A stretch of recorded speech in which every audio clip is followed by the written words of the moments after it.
HarperCollins presents A Clear Blue Sky by Jonny Bairstow and Duncan Hamilton, read by Paul Tyreman. Prologue. Everything I've ever strived for, everything I've ever done. Cape Town, 3rd of January 2016. I've been batting for more than 3.5 hours. I've faced 160 balls. I'm on 99. A nudge, a nick, a heartbeat away from my first Test century. Just one more run. This South African afternoon is heavy with a dry heat.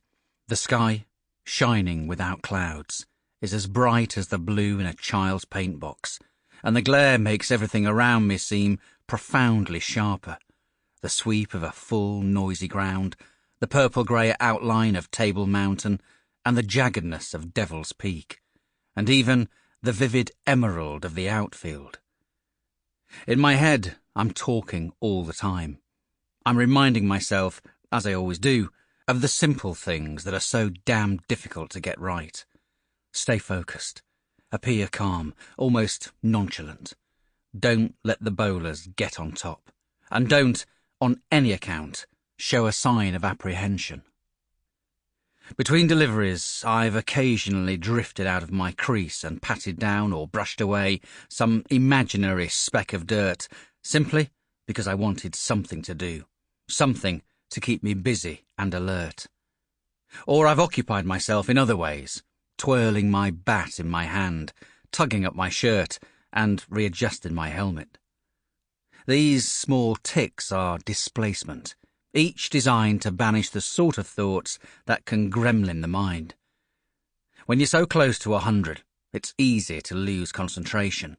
Your mind can go slack, wandering off abstractedly. Then the hard, sweaty graph that's gone before is undone in a nanosecond. So, I have to stay in the moment. I mustn't get ahead of myself. I can't afford to think about the relief I'll feel when this is over and gone, already part of my statistical record.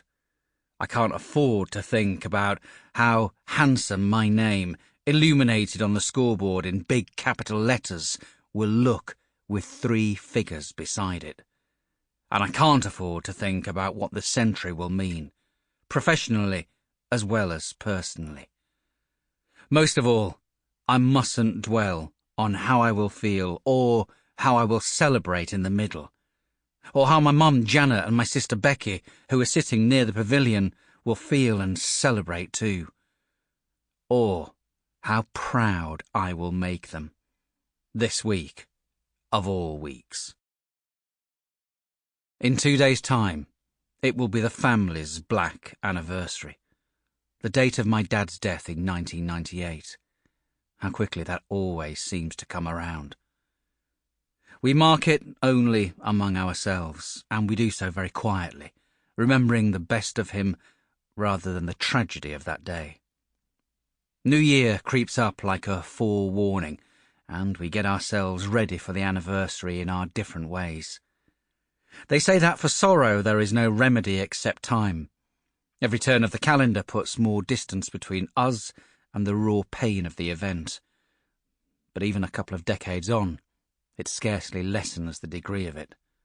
A stab of that pain always comes back.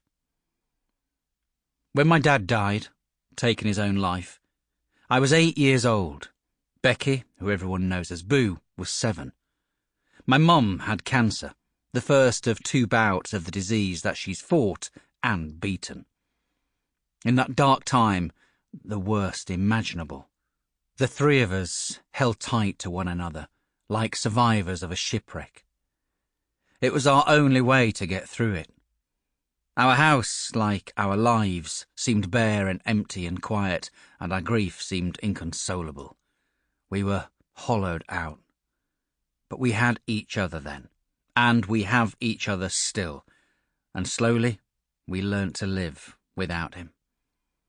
We came to accept his death, even though we don't understand it now any more than we did then.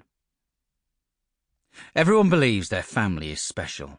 Mine just is. Sample complete. Ready to continue?